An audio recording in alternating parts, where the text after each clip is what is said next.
मुजवाहर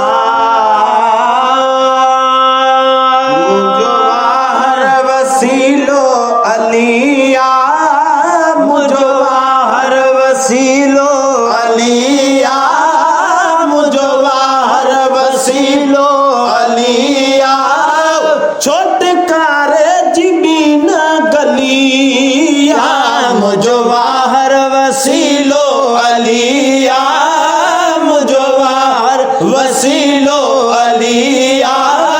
छोटकारे जिनबी गलिया, वो छोटकारे जिबीन गलिया, वो छोटकारे जिबीन गलिया, वो कोटुखे बर जो जया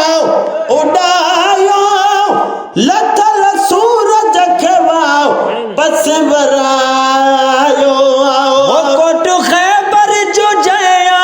उड़ायो, ओ लथल से जके अजय वापस करायो,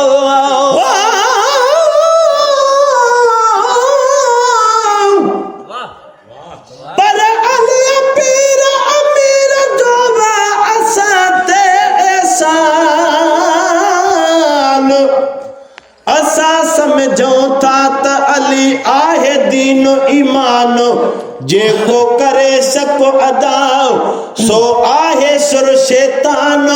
बियो मीरल मदा खानो आ अली पाक अमीर जो आओ, कोटु खैबर जो जया केरायो,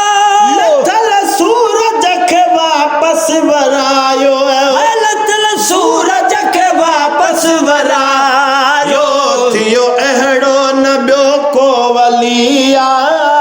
थियो अहड़ो न बियो को वलिया, थियो अहड़ो न बियो को वलिया,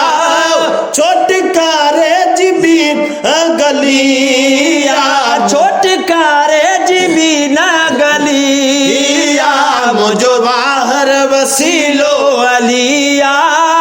मुजवाहर वसीलो अलिया,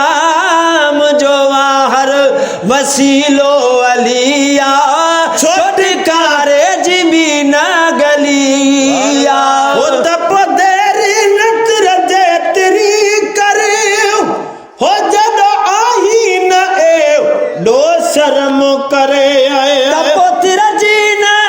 तप देरी नतर जे तेरी करे, जद आही न ए दो शर्म करे, हो जद आही न ए दो शर्म करे,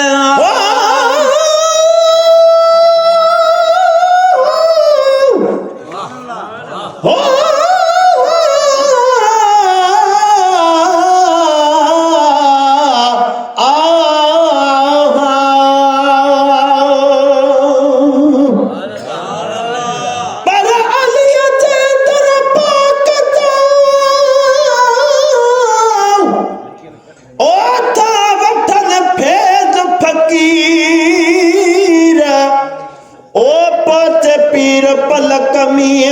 जे सदे दामन गिर, मिलो मीरल गिलाल चवे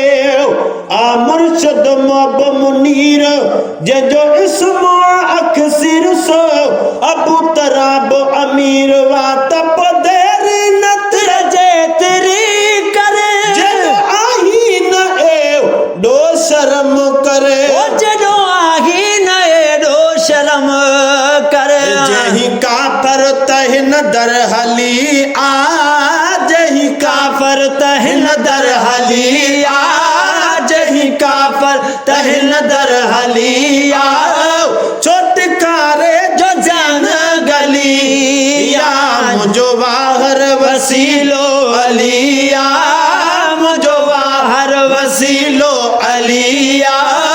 छोटकारे जिबीन गलिया, वो छोटकारे जिबीन गलिया, वो सका पीरल अली जीव अजय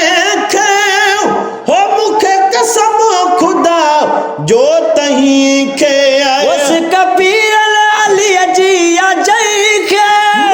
कसम खुदा जो तही के, वो मुखे कसम खुदा जो तही जन्नत जी बेशक मिली आ, चिट्ठी जन्नत जी बेशक मिली आ, चिट्ठी जन्नत जी बेशक मिली आ।